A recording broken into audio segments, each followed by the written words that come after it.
आजकल भारतीय सिनेमा ऐसा लग रहा है कि जैसे अपने कल्चर की ओर रिटर्न आ रहा है, लेकिन ये भी हमारी और आपकी एक सफलता कहा जा सकता है, क्योंकि जब तक शायद हम और आप मिल करके इनकी वर्गालिटी और प्रोपेगेंडा को नकारते नहीं तो शायद इनको इस चीज़ समझ नहीं आती।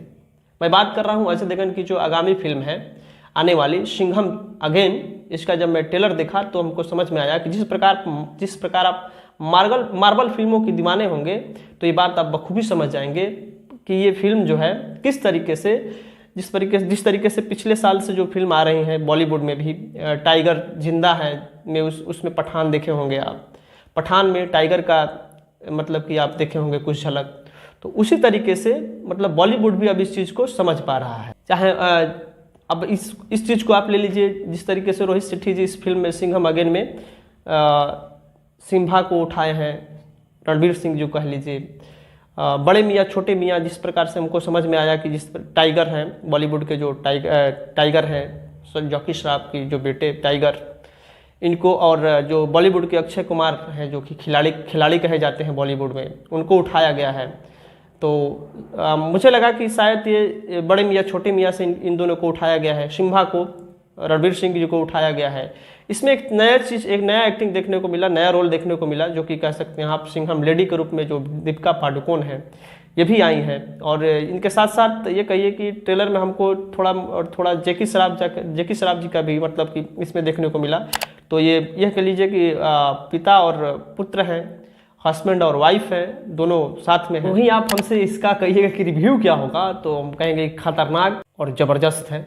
हर जो पार्ट आ रहा है, हर जो इसमें किरदार आ रहा है, उसमें हर किरदार में आपको ताली मारने का मन करेगा, ऐसा है।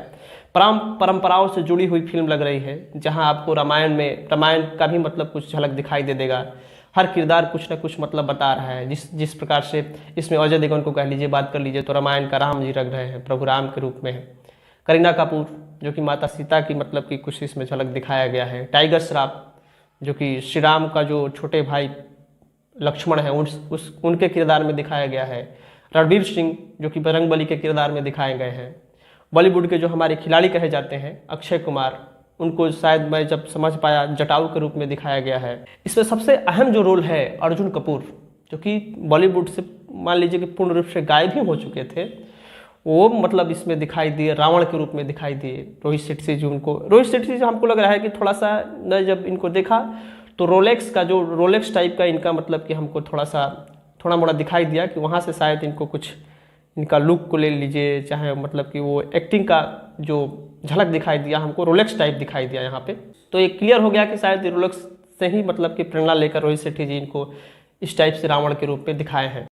जिस प्रकार रावण माता सीता का हरण करता है, वैसे ही करीना कपूर का हरण मतलब कि अर्जुन कपूर करते हुए दिखाए गए हैं। और क्यों हरण करते हैं वो तो जब आप फिल्म देखिएगा तब जाकर के ये क्लियर होगा। मतलब यहाँ से मैं ऑब्जर्व कर पाया इस ट्रेलर से, उस चीज़ को मैं आपके समक्ष रखने की। और एक चीज़ क्लियर हुआ कि जिस तरीके से रामायण में रावण का अंत लंका में हुआ, वैसे ही ऐसा कुछ लग रहा है जैसे कि इस फिल्म में भी इस विलन ये कह लीजिए या जो रावण का किरदार में हमारे अर्जुन कपूर जी हैं, उनका अंत भी शायद लंका में ही होगा। जिस तरीके से बात हो रहा था हमको समझ में आया कि श्रीलंका की बात हो रहा है, तो शायद लंका में ही इस चीज़ का भी, इस फिल्म का भी अंत होगा, एंडिंग होगा, तो वही लंका में होगा। और मैं यहाँ कहना चाहूँगा कि जिस तरीके से ब्रह्मास्त्र जो फिल्म आई हमारी परंपराओं से जुड़ी हुई, जो कि पौराणिक कथाओं से जुड़ी हुई, जिस तरीके से कल्कि का जो अपार मतलब कि फिल्म का जो महाभारत से हमारी जो परंपरा, हमारी कह लीजिए जो भी हमारी भावनाओं से जुड़ी हुई फिल्म जिस तरह से थी, जिस तरीके से इसकी अपार सफलता मिली, भारतीयता दिखाई दिया इसमें, जिस तरीके से इसको अपार भारतीय लोग सराहे, काफ़ी इसको भारतीय जनमानस सराहा, काफ़ी कमाई भी हुई। तो उस चीज़ को देखते हुए भी हमको लग रहा है कि शायद हर बॉलीवुड का फिल्म जो है उसमें हमारी भावनाओं के साथ जोड़ करके बनाया जा रहा है, ताकि कमाई भी बड़ी बजट में हो। वो अलग चीज़ है कि मतलब कि ठीक है, होना चाहिए फिल्म में, हमारी परंपरा दिखाई देना चाहिए। बाकी तुम्हारे मन में क्या है, तुम क्या सोचते हो, तुम्हारे लिए कमेंट बॉक्स खुला है। Thank you.